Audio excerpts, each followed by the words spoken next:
Salam sejahtera, terima kasih karena bersama dengan saya di Nazilin Unity Channel. Konsep lepas ini boleh dah bawa Ustadz Fas. Semua jadi halal, dipetik daripada Harapan Daily. Seorang Ustaz Propas menyatakan, sokongan kepada himpunan RXZ Members 6.0 di Terengganu baru-baru ini kerana dianggap dapat mengumpulkan anak muda yang bersemangat. PU Said atau nama sebenarnya Said Muhammad Bakri Said Ishak berkata, sokongannya ditambah lagi dengan ada program yang disifatkan Majlis Ilmu bersama Ustaz Azhar Idrus UAI yang digelarnya Tuan Guru. Mereka anak muda dapat bersama murabi ummah. Banyak ilmu yang hadirin dapat, katanya di media sosial, merujuk pada himpunan yang ditaja syarikat web itu. Program yang berlangsung di Litar Permotoran Terengganu, Gong Badak pada 13 dan 14 September lalu, dilaporkan menarik lebih 60,000 peserta dari seluruh negara. Yang menjadi persoalan netizen ialah, mengapa himpunan ini dapat penajaan daripada produk yang telah pun dikatakan haram, yaitu produk web. Mengapa ia tetap diteruskan? Banyak perdebatan dalam media sosial berkait dengan tajaan tersebut, tetapi banyak juga yang setuju bahawa kalau inilah yang berterusan, maka banyak akan menimbulkan keliruan. Himpunan yang menyaksikan Menteri Besar Datuk Seri Dr. Ahmad Samsuri Mokhtar selamba memakai baju yang mempromosi syarikat web itu turut meragut 3 nyawa peserta manakala 6 lagi cedera. Pengisian himpunan penunggang motosikal itu pada sebelah malamnya begitu mengejutkan apabila rakyat dijamu dengan konsert rock. Penganjuran konsert dengan bunyi terlalu bising itu dilihat turut bercanggah dengan pendirian UAI bulan lalu yang pernah mengkritik konsert sebagai lagha atau sia-sia. Malah dalam ceramahnya sejurus pas kalah teruk dalam pilihan raya kecil Dewan Undangan Negeri Dun Nenggiri lalu, Ustaz UAI mengajak penyokong PAS untuk mati syahid tanpa takut dengan sesiapa pun termasuk raja. Parti PAS teruskan perjuangan. Tingkatkan lagi kekuatan minda dan roh kita dalam perjuangan. Ingat, jangan takut kepada makhluk. Jangan takut siapa saja, pemerintah, kerajaan, raja besar maupun manapun, kata beliau. Kita nak duduk dalam keadaan, aku nak mati syahid sekalipun tak apa. Tapi aku nak tegakkan Islam di bumi Allah Malaysia ini, seru UAI lagi. Susulan sikap PAS buat boleh itu, warganet mengecam dan menyindir termasuk secara sinis menyarankan agar konsert yang diadakan selepas ini turut menampilkan Ustadz PAS supaya semuanya halal.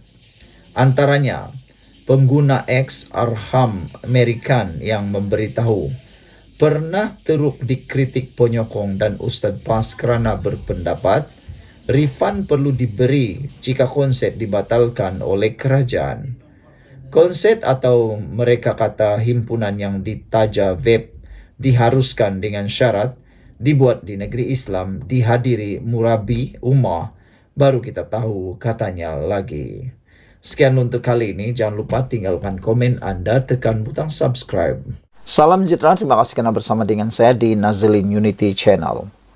Muhyiddin beri alasan MOU kerajaan bertentangan dengan perlembagaan. Alasan yang diberikan Muhyiddin ini kini mendapat kecaman bertubi-tubi daripada pengulas politik, pemerhati politik dan juga daripada netizen.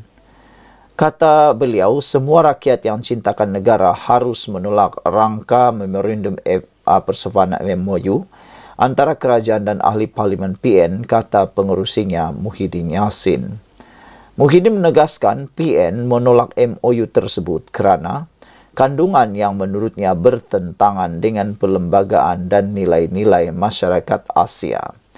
Namun yang menjadi pertanyaan daripada netizen tentang dakwaan Muhyiddin ini ialah, mereka mahu supaya Muhyiddin lebih mendetailkan perkara itu. Di sudut mana yang dikatakan oleh Perikatan Nasional oleh Muhyiddin ini yang kononnya bertentangan dengan perlembagaan dan nilai-nilai masyarakat Asia. Mana satu syarat perjanjian MOU ini yang bertentangan dengan nilai-nilai dalam masyarakat Asia, kata netizen. Jangan-jangan itu hanya satu perkara yang mengelirukan rakyat Malaysia, kata netizen lagi. Tambah Muhyiddin lagi, bagi saya, peruntukan kepada ahli-ahli Parlimen Pembangkang tidak perlu dibuat menerusi apa-apa perjanjian atau MOU, katanya. Tetapi beliau lupa, sewaktu beliau menjadi Perdana Menteri dan juga sewaktu beliau menjadi salah seorang daripada kerajaan, mereka juga telah membuat perjanjian MOU dalam pemberian peruntukan kepada ahli Parlimen. Bukankah mereka pun telah melakukannya, membuat MOU dengan kerajaan, kata netizen. Ini adalah janji PH dalam manifesto PRU15 dan Perdana Menteri sekarang adalah daripada parti PH, kata Muhyiddin lagi.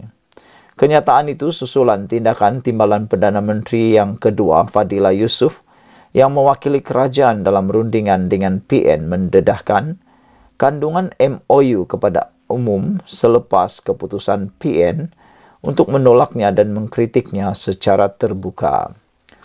MOU itu menggariskan syarat kepada ahli Parlimen PN sebagai pertukaran untuk mendapat peruntukan pembangunan. Muhyiddin mendakwa MOU itu melanggar ahli Parlimen PN.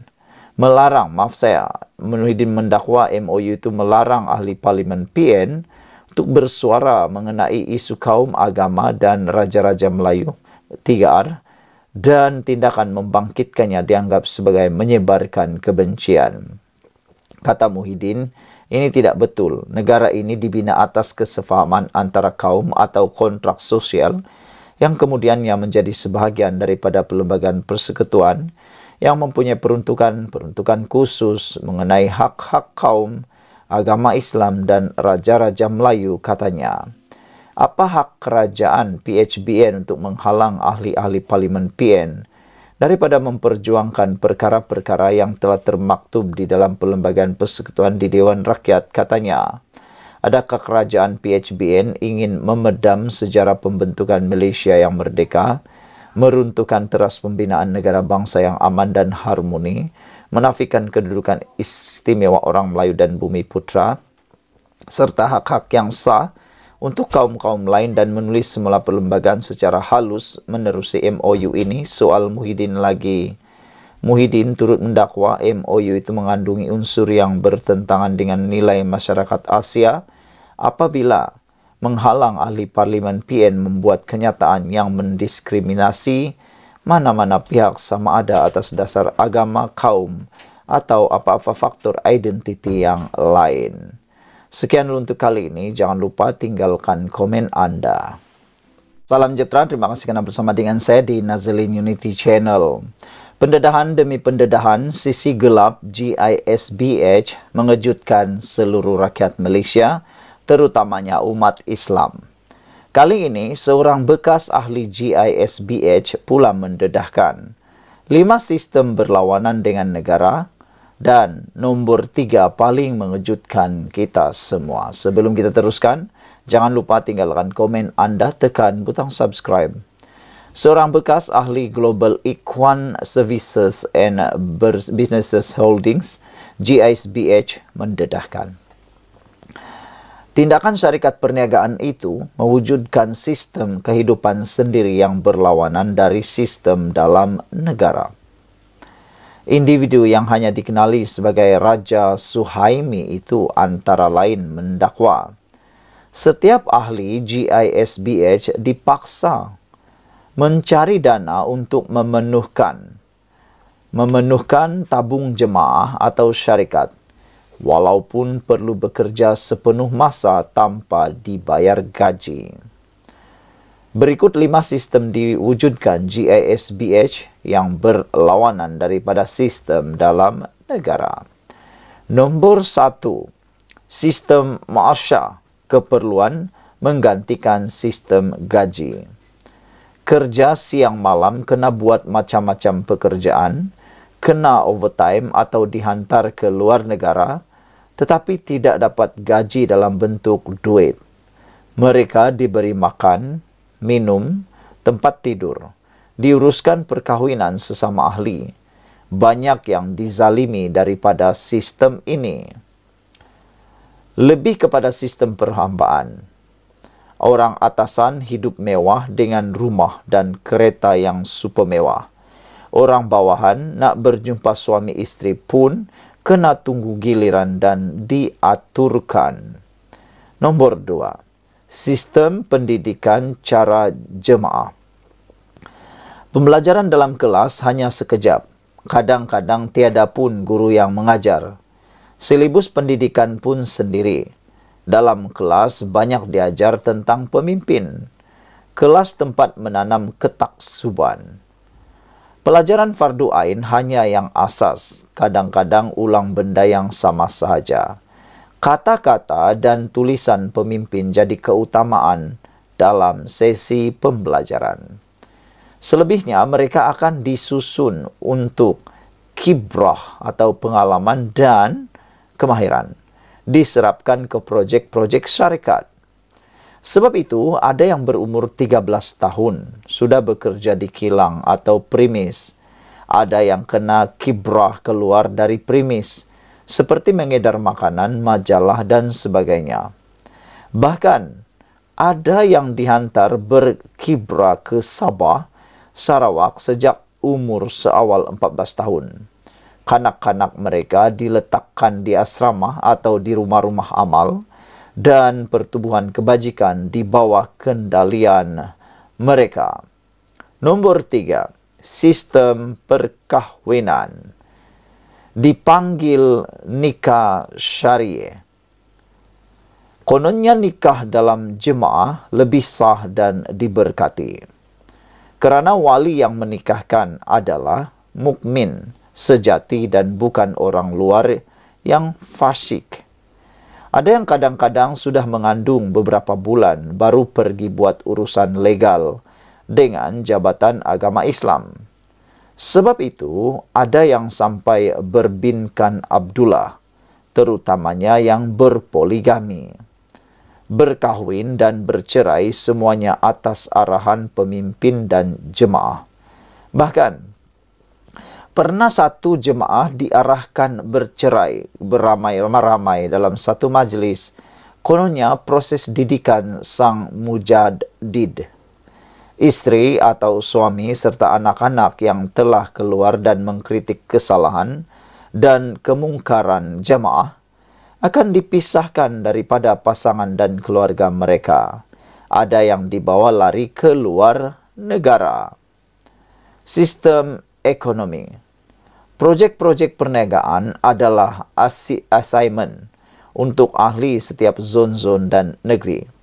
Kebanyakan projek yang dibangunkan dalam zon-zon atau negeri-negeri dipanggil ekonomi strategi untuk menunjukkan kehebatan jemaah di mata masyarakat dan musuh-musuh perjuangan. Sedikit sangat yang menjadi ekonomi komersial yang dapat menjana keuangan jemaah dan syarikat. Setiap bulan akan diadakan majlis khas untuk kutipan duit pada ahli mengikut zon dan negeri. Ahli yang bekerja luar akan top up lebih. Ahli yang sepenuh masa kerja tanpa gaji pun dipaksa dan ditekan mencari duit untuk memenuhkan tabung jemaah atau syarikat. Kadang-kadang mereka terpaksa memohon bantuan dari ahli keluarga yang berada di luar jemaah untuk memberikan mereka duit bagi menjayakan assignment masing-masing. Mewujudkan banyak rumah amal dan badan amal kebajikan juga salah satu cara mereka mendapatkan pendapatan yang banyak daripada masyarakat awam. Nomor 5. Sistem pentadbiran. Pemimpin dan syaf kepimpinan adalah mereka yang dilantik oleh Rasulullah, Imam Mahdi, dan guru mursyid dari alam gaib. Untuk mengaburi mata kerajaan dan pihak berkuasa, semua syaf kepimpinan diletakkan seperti susunan syarikat yang biasa. Ada lembaga pengarah, pengarah negeri, dan semua istilah dan pangkat yang biasa seperti syarikat perniagaan yang lain. Susunan pemimpin teratas adalah yang paling tinggi takwa pada zamannya. Mereka layak menjadi wasilah untuk doa dan tawassul ahli dengan menyebut nama mereka. Segala arahan daripada pemimpin wajib ditaati. Mereka sering mendakwa dapat berhubung dengan Rasulullah dalam bentuk yakazah. Ada arahan tertentu kononnya dari Rasulullah dan Imam Mahdi, termasuk rombakan kabinet bayangan daulah. Terdapat juga ramalan-ramalan masa depan yang dikatakan daripada Rasulullah dan Imam Mahdi yang kebanyakannya meleset dan tidak terjadi. Cukup dahulu sedikit yang saya tuliskan, hasil dari pengalaman sendiri, kata pendedahan ini. Ayo bersama kita jauhi dan hindari, katanya. Mereka sangat hebat dalam berlakon dan menyembunyikan kesesatan. Bahkan, sanggup bersumpah dalam takiyah tahap tertinggi. Saudara-saudara sekalian, itulah dia pendedahan paling mengejutkan dan paling menarik yang pernah kita tahu. Bekas ahli GISBH dedah 5 sistem berlawanan dalam negara dengan negara. Nomor 3 paling mengejutkan. Kita jumpa lagi. Bye-bye.